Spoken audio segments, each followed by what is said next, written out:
Good evening, everyone. My name is Corey Spurling, and today I want to talk about the Canterbury Tales and how it relates to the progression of the English language over a course of time. So I have a question for you, and that is, have you ever thought about how the English language might have sounded back in the 1300s?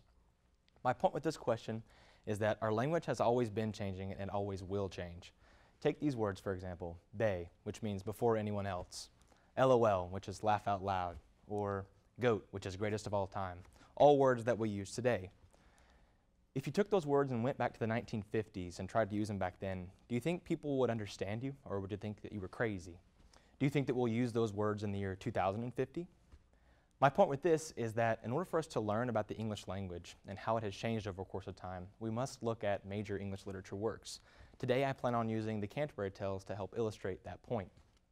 I had the privilege when I was a senior in high school of studying underneath my English professor, the Canterbury Tales in its original Middle English translation.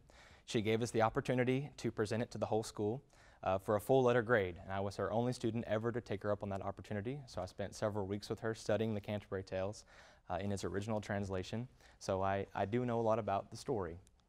So my three main points today that I want to make sure I cover are who wrote the Canterbury Tales and when.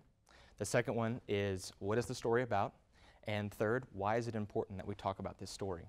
Which brings me to my first point, and it's that an online article called The History of the English Language states that Middle English took place from around the years 1100 to about 1500.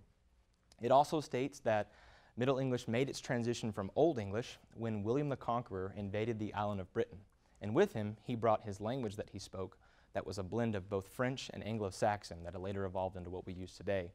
But Geoffrey Chaucer is the author of the Canterbury Tales. He was born in 1340. And he didn't write the Canterbury Tales until 1392, and then it wasn't even released until 1475. But today, we consider him the father of English poetry because he brought English to the forefront. During the time that the story was written, French was the language that was spoken primarily by the royalty. It was the language that it was written in and spoken in primarily. So by Geoffrey Chaucer writing in English, he did bring it to the forefront. It was considered a peasant language to speak in English, so he made it cool to write and speak in English. So what is the story about? Well, according to an article, a peer-reviewed article written by Alexandra Gillespie, it is considered an anthology, and it is a story about a group of pilgrims that are making their pilgrimage to the shrine of St. Thomas à Becket. And along the way, they tell respective stories about their lives for entertainment. In the story, you have the pardoner, the miller, the knight, the wife of Bath, and there's also a narrator included. And as I said, they tell stories about their lives for entertainment along their journey. So why is it important that we talk about the Canterbury Tales? Well, first of all, it influenced the course of history, specifically the history of the English language. Had Geoffrey Chaucer not written in English at the time that he did, we may not be speaking English today. It could be French, it could have been a different blend of English, a different blend entirely. So it influenced the course of history. I personally work at Costco Wholesale, and I see many different cultures come through that store. English is now an internationally recognized language. I've seen a Russian gentleman and a Japanese gentleman don't speak each other's respective languages, but they meet in the middle with English. Flight traffic controllers all around the world all use English to control planes. So without Geoffrey Chaucer writing this story, we might not be using English today. So for you, in conclusion, I want to say that we covered what the Canterbury Tales was, who wrote it and when. We also covered what the story was about, and most importantly, why we need to talk about this story.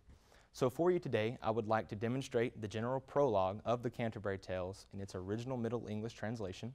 I have also provided a modern English translation of the general prologue so that you can see just how far our language has come since the 1300s. So it is about the coming of spring, and it is about the pilgrims making their pilgrimage. So I hope you enjoy it. It goes like this. Juan that April, with his sjuresota, de drocht of march at perset to the rota, und bater every vine in sweet liqueur, of which vertu engendered is the fleur. Juan Zephyros eg with his sweete breath, inspired in every alternate, the tindre grupis, and the junga suna hath the ram is halve curjurona, und the smaule faules machen melodea, that slepen all the nicht with open jea. So pricketh him natur in near courages, van longen folk to go on pilgrimages, and Palmeres for to seken strandes, to fair and a halways, couth in sondre Londres, and specially from every shadest end of England to Canterbury, thy winda, the holy blissful martyr for to seka, that him hath holpen, Juan de Huerseca. Thank you. Question?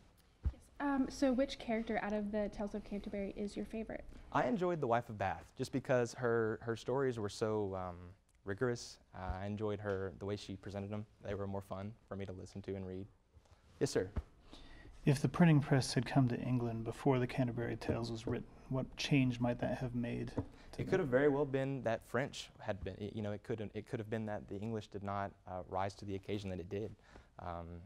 Was it Gutenberg with the printing press? If he hadn't, Johannes Gutenberg, I believe. In England, it was William Caxton. William Caxton, right.